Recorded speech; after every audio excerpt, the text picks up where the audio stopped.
नमस्कार। देखिए, किसी भी देश का समाज कई अलग अलग ग्रुप से मिलकर बनता है ना?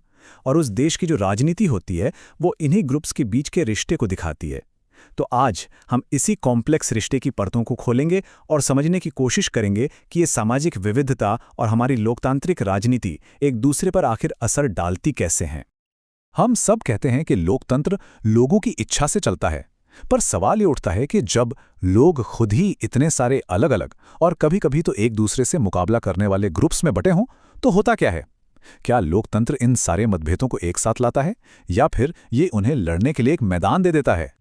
इस संघर्ष को समझने के लिए चलिए मुंबई का एक उदाहरण लेते हैं। वहां मराठी मानुष की भावना को पॉलिटिकली इतना उछाला गया कि उत्तर भारत से आए हिंदी भाषी लोगों के खिलाफ हिंसा होने लगी। ये हमें साफ साफ दिखाता है कि कैसे एक क्षेत्रीय पहचान एक गहरे सामाजिक बंटवारे और संघर्ष की वजह बन सकती है। और ये सामाजिक बंटवारा सिर्फ लोकल लेवल पे नहीं होता, ये ग्लोबल भी हो सकता है। जरा 1968 के मेक्सिको ओलंपिक्स को याद कीजिए, जब दो Afro American athlete Tommy Smith और जॉन कार्लोस ने नस्लीय भेदभाव के खिलाफ अपना विरोध जताया, तो उन्होंने पूरी दुनिया को दिखा दिया कि सामाजिक अन्याय के खिलाफ आवाज कहीं भी किसी भी स्टेज पर उठ सकती है। तो चलिए इस सफर में आगे बढ़ते हैं। सबसे पहले हम ये समझेंगे कि इस डाइवर्सिटी में संघर्ष होता क्यों है और ये सामाजिक विभाजन आखिर बनते कैसे हैं। फिर हम इंडिया के कॉन्टेक्स्ट में जाति, धर्म और लिंग के समीकरणों को देखेंगे और आखिर में इस सवाल का जवाब खोजेंगे कि डेमोक्रेसी इन सब चुनौतियों से निपटती कैसे है। तो चलिए सबसे पहले मुद्दे की जड़ तक चलते हैं। देखिए, लोकतंत्र में सामाजिक अंतर होना तो बिल्कुल नेचुरल है, पर असली सवाल तो ये है कि ये छोटे-मोटे अंतर कब और कैसे एक बड़े संघर्ष में बदल जाते हैं। ऐसा इसलिए होता है क्योंकि राजनीति में हर ग्रुप अपने फायदे के लिए काम करना चाहता है, जिससे टकराव की स्थिति बन ही जाती है। पर यहाँ एक और दिलचस्प सवाल उठता है, हर सामाजिक अंतर एक गहरे और कड़वे विभाजन में क्यों नहीं बदलता? इसका जवाब इस बात में छिपा है कि समाज में जो अलग-अलग तरह के अंतर हैं, वो एक दूसरे से जुड़ते कैसे हैं। असली प्रॉब्लम तो तब शुरू होती है जब एक तरह का फर्क दूसरे पर हावी होने लगता है। सामाजिक विभाजन तब पैदा होता है जब एक तरह का सामाजिक अंतर बाकी अंतरों से ज्यादा बड़ा और जरूरी बन जाता है। जैसे अमेरिका में श्वेत और अश्वेत का अंतर एक सामाजिक विभाजन है। क्यों? क्योंकि अश्वेत लोग आमतौर पर गरीब हैं, बेघर हैं और भेदभाव का शिकार भी होते हैं। जब लोगों को ये लगने लगता है कि वो दूसरे समुदाय के हैं, तो वहीं से विभाजन की खाई गहरी होने लगती है। इसका एक बहुत ही जबरदस्त उदाहरण है नॉर्दर्न आयरलैंड और नीदरलैंड्स।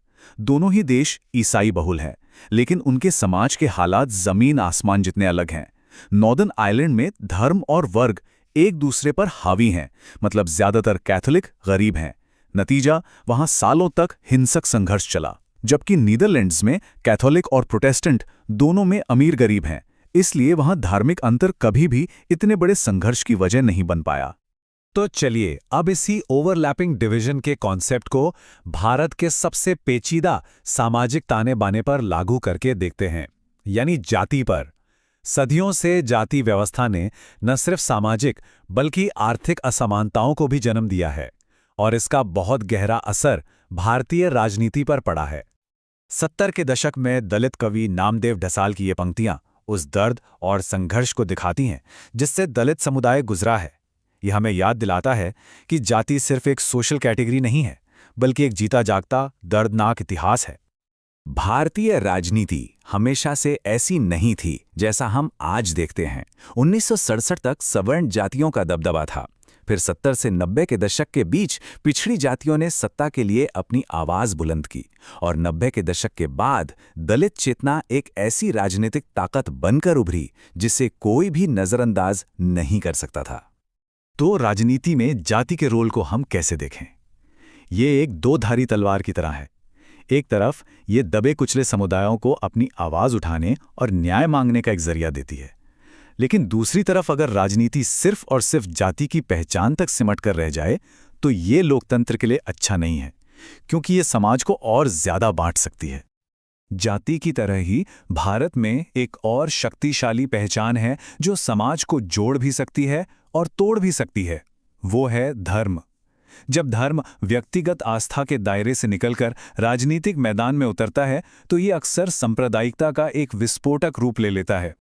तो ये सांप्रदायिकता है क्या? इसकी शुरुआत तब होती है जब ये माना जाने लगता है कि धर्म ही राष्ट्र की बुनियाद है और एक धर्म के विचार दूसरे से बेहतर हैं।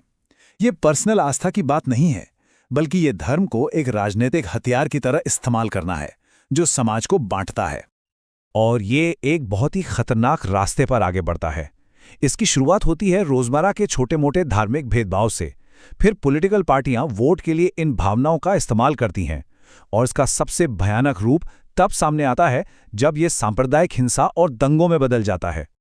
इस चुनौती से निपटने के लिए भारतीय संविधान बनाने वालों ने एक धर्मनिरपेक्ष मॉडल चुना। इसका सीधा सा मतलब है कि भारत का कोई ऑफिशियल धर्म नहीं है। हर किसी को अपने धर्म को मानने की आज़ादी है और धर्म के आधार पर भेदभाव करना पूरी तरह से गैर संवैधानिक है। ये ढांचा भारत की इतनी बड़ी धार्मिक विविधता को एक साथ रखने की एक कोशिश है।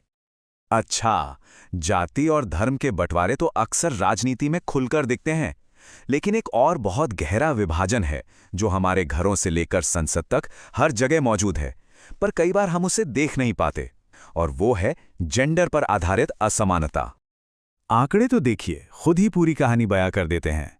भारत में पुरुषों की साक्षरता दर 76% है, जबकि महिलाओं की सिर्फ 54%। ये गैप दिखाता है कि मौकों तक पहुंचने में कितनी बड़ी असमानता है, जिसकी शुरुआत घर से ही हो जाती है। और ये जो असमानता है ना, ये सत्ता के गलियारों तक साफ दिखती है। जहां स्वीडन जैसे देशों में संसद में लगभग आधी महिलाएं हैं, वहीं भारत की लोकसभा में उनका रिप्रेजेंटेशन 11% से भी कम है। ये ग्रेट ब्रिटेन जैसे देशों से भी काफ़ी पीछे है और पावर के इम्बैलेंस को साफ दिखाता है। और ज़रा इस विरोधाभास को तो देखिए। भारत की खेती किसानी में महिलाओं की भागीदारी 40% है, लेकिन उनके काम को अक्सर पुरुषों के बराबर ना तो महत्व दिया जाता है और ना ही पैसा। उनका योगदान इकोनॉमी के लिए बहुत ज़रूरी है, पर समाज में वो लगभग अदृश्य बना रहता है। तो हमने देखा कि जाति, धर्म और लिंग जैसे कितने गहरे विभाजन समाज में मौजूद हैं। ऐसे में सवाल ये उठता है कि क्या लोकतंत्र इन तनावों के बोझ तले दब जाता है, या उसके पास इन चुनौतियों से निपटने का कोई रास्ता भी है? चलिए अब समाधान की तरफ बढ़ते हैं।